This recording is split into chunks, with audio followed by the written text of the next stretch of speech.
यहां पर एक कहानी आपको सुनाना चाहता हूं। एक महिला ने न्यूयॉर्क में पाब्लो पिकासो से मुलाकात करी। पाब्लो पिकासो जो दुनिया के महानतम पेंटर रहे, जैसे ही पाब्लो से वो मिली, वो उनकी बहुत बड़ी फैन थी। उन्होंने पाब्लो को ग्रीट किया, गुड मॉर्निंग बोला और कहा कि सर मैं आपकी बहुत बड़ी फैन हूं, क्या मेरे लिए आप कुछ ड्रॉ कर सकते हैं? तो पाब्लो ने कहा व्हाई नॉट। तो वो लेडी भाग के गई, कहीं से एक पेपर और एक पेंसिल ला के दिया। तो पाब्लो पिकासो ने अगले 30 सेकंड में उस लेडी के लिए कुछ स्केच ड्रॉ किया और देखते ही देखते उसने हूबहू उस लेडी की तस्वीर उस कागज के ऊपर ड्रॉ कर दी और उसको एज अ गिफ्ट उस लेडी को वापस किया और उसको कहा कि मैम ये कम से कम 50 लाख रुपए की है।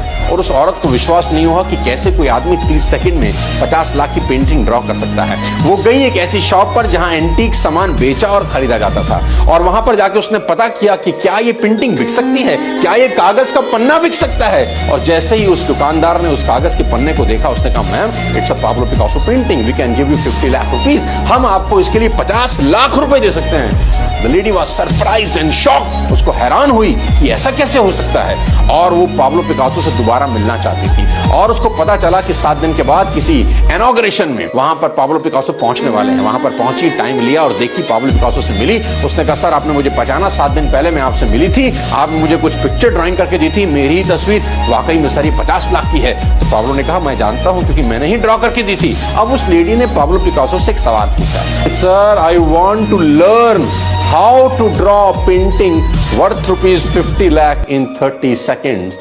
पाब्लो रिप्लाई, और ये रिप्लाई आप अपने साथ ले जा सकते हैं और रिच माइंड सेट के लोगों को ये रिप्लाई अच्छे से याद है। पाब्लो पिकासो ने कहा look madam it took me 30 long years to draw a painting worth rupees 50 lakh in 30 second. मुझे 30 साल लग गए ये सीखते सीखते कि 50 लाख की पेंटिंग 30 सेकंड में कैसे बनाई जाती है। अगर आप 30 साल देने को तैयार हैं तो मैं आपको सिखा सकता हूं। साथियों रिच माइंडसेट के लोगों को अच्छे से पता है कि बड़ी अचीवमेंट्स को करने में बड़ा समय लगता है। साथियों अब मैं आपको छठा प्रिंसिपल बता दूं जो रिच माइंडसेट और पुअर माइंडसेट के लोगों को बिल्कुल भिन्न करता है।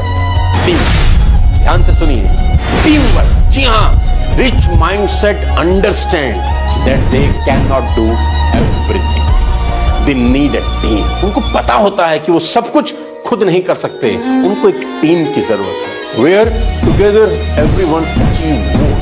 They always believe in collaborations। वो कोलैबोरेशन में बिलीव करते हैं। 5वीं क्लास में पढ़ा था कि एक मजदूर एक दीवार 5 दिन में बनाता है तो 5 मजदूर उसी दीवार को कितने दिन में बनाएंगे? बट ऑब्वियस है जल्दी बनता है, टीम वर्क काम करता है। मैं आपको एग्जांपल देता हूं साथियों, मंदिर, गुरुद्वारे, चर्च, मस्जिद देखिए कभी कभी 2-2, 3-3 साल में शानदार बनकर खड़े हो जाते हैं क्योंकि वहां लाखों लोगों का कंट्रीब्यूशन होता है। और कभी कभी अपने घर का कमरा बनाना हो तो पूरी जिंदगी निकल जाती है क्योंकि वहां आप अकेले लगे होते हैं। और पुअर माइंडसेट के लोगों को लगता है कि मुझे बस मेहनत करनी है, मैं सब अकेले कर लूंगा, मुझे किसी की जरूरत नहीं, मैं अकेला सब पर भारी हूं, ऐसे डायलॉग ये बोलता है। साथियों छोटी मोटी लड़ाइयां आप अकेले जीत सकते हैं लेकिन अगर युद्ध जीतना हो तो सेना चाहिए और उसको बोलते हैं टीम वर्क।